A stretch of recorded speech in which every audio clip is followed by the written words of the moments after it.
Hello everybody, back again, Lake-State Community Advocate and Educator here. I hope you're here and you're prepared to learn, because you're in study hall, so I hope you have some listening ears, pencil and paper or a pen, take some notes, and I hope that you're ready to learn, because we're talking about TIF districts and what the public actually loses, and, well, how it's a virus. The TIF districts are a virus for our communities. Now, I went through what TIF districts were, and they're just a way to allocate, well, I wouldn't say allocate, but they're a way to allure people to think that fast developments, fast building, everything looks great. But everything always comes at a cost, and that should question, like, what's really going on. And this is why community advocacy, people should be more involved in city finances, but unfortunately, residents are usually held off because they do not, the administrators do not want the residents involved, because that considers them to be decision makers too, and they do not want to lose that. Now, TIF districts should be passing what's called a but-for test. And what I mean by a but-for test is, but it's for public expenditures and subsidies and infrastructures and schools and libraries and community colleges, etc. It should be for those things, but oftentimes it's actually not, and we're going to go through this. But I hope with a little bit of critical thinking, I just spurred a question in your mind, so I want you to do a little bit of homework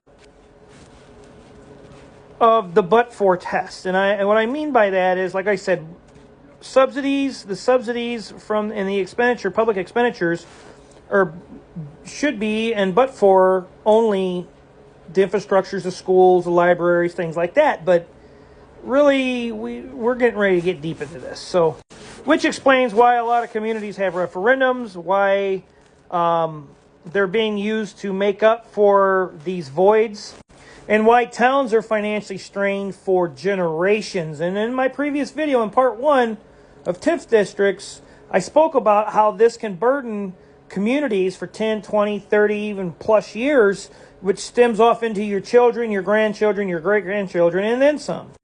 But if TIF districts worked as greatly as they are to be utilized and used and to be correctly sold to the public in transparency, and they'll hold your administrators accountable, TIF districts, the property taxes outside those TIF districts. Now, we talked about the circle and the little circle. The little circle is where the TIF district is, and the big circle is where your town is, right? So there's areas outside that TIF district.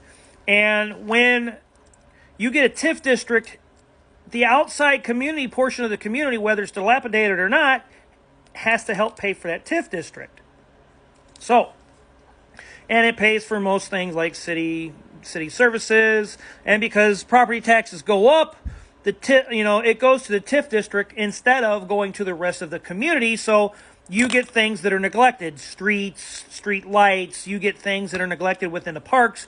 You get other aspects within your community that are just completely, utterly ignored.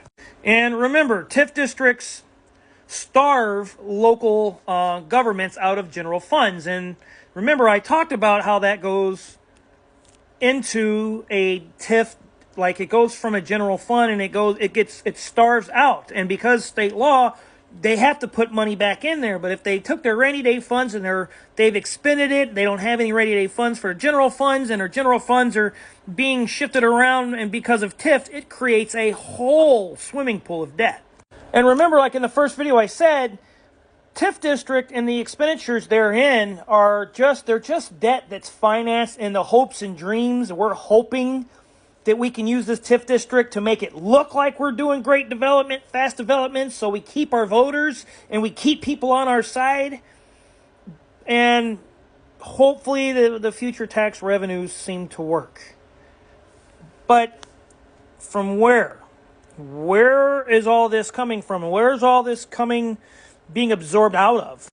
Well, it comes from places like school districts. So you start to take money and finances from outside a TIF district or what have you that should be going to these schools, or even, let's say, in general, it just takes it away from the schools. It takes it away from community colleges, from the park districts in the county or the state, the library districts. It takes away from special other districts within your county and your state.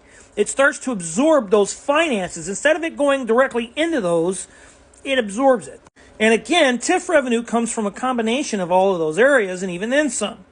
Now, no revenue, however, is captured or is profitable, okay, if it creates a negative on the other side of your town. So basically, if you're raising taxes on the other side of town and you're paying for the TIF district on this side, it starts to absorb the finances on that side. So that side starts to fall apart. So it becomes a systematic destruction within itself. It starts to slowly decay your whole community within itself. And this is not me. This is actually a lot of studies and a lot of information that you can find online for yourselves. Studies show that actually TIF districts grow just as fast or slower than the areas without TIF districts. So really, in all reality, you really don't need a TIF district, because without it, you can do the very same thing that you could with a TIF district. The only difference is you're not creating a massive amount of debt and a hole within the processes for your residents. Now, the TIF EAVs, which are the estimated assessed values, they come at an expense at residents' property values. So now the problem is your property values either go up or they go down. And like just recently, our property taxes were artificially inflated for the referendum, and we're referending because there's money that's missing, and there's just a whole cyclic debt pile that just won't go away. But to continue in that same way of thinking is insanity if you think that it's going to fix itself, because it's not. So TIF districts are nothing more than just a cannibalistic virus within itself. It's just a virus to the communities. It absorbs the finances. It skews the way things should be ran within a community.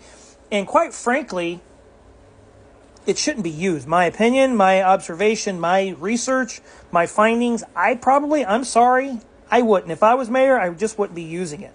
And TIF districts don't actually change opportunities for development within our town, and it sure the hell don't change the skills of the administrators that are using these development plans, and it doesn't change the fact that they know what they're doing or they don't know what they're doing, because things have been in debt for generations, and all we're doing is creating more debt for generations, which really isn't helping generations of kids that we care for or our community. So we need to find a new way of doing business. And quite frankly, this is not the way to do it. And I do have the idea. I have done research. I do know how it needs to be done. But in short, it doesn't necessarily mean because your community is using TIF and your administrators are, it doesn't mean that they know what they're doing. And it doesn't mean that they have it together. And it sure doesn't mean that just because we're seeing immediate growth and, immediate development. Remember, temporal discounting, we want the immediate result or the immediate reward instead of the long-term result, which is better decision-making. And remember, how to spot the insolvency within your town, which I also touched on in some of my other videos. So go look at some of my other videos and how to spot insolvency. There are steps, there are things to look at. And when you start rolling in the referendum and you roll in the insolvency, you start rolling in the subsidizing all of our private services within our town, like our electric and our parks department and our city streets and electric and all these things, and you start to see all this, it's a semi of debt that's never going to stop. And unfortunately, looking at all the paperwork and looking at how things are going, we're going to be in debt for a very long time unless something changes. And it's going to have to change with the residents voting in new administration, new leaders. I'm the Lake Station Community Advocate and Educator. And I sure hope that you watch some of my other videos, and hopefully you've gained a little bit more knowledge on TIF districts and to observe your community in a new light and in a better way. And hopefully you do a little research on what I'm speaking of. Now, people will find reasons to justify TIF districts, but unfortunately, the research shows it is no different. Communities can grow without it and do the same amount, if not sometimes faster. So hold your leadership to some accountability, some transparency of what's really going on in our town. Hold them to some integrity. They ought to be doing the right thing when nobody's looking. I'm the Lake Station Community Advocate and Educator. Be an eagle, don't be a crow. Until next time, everybody.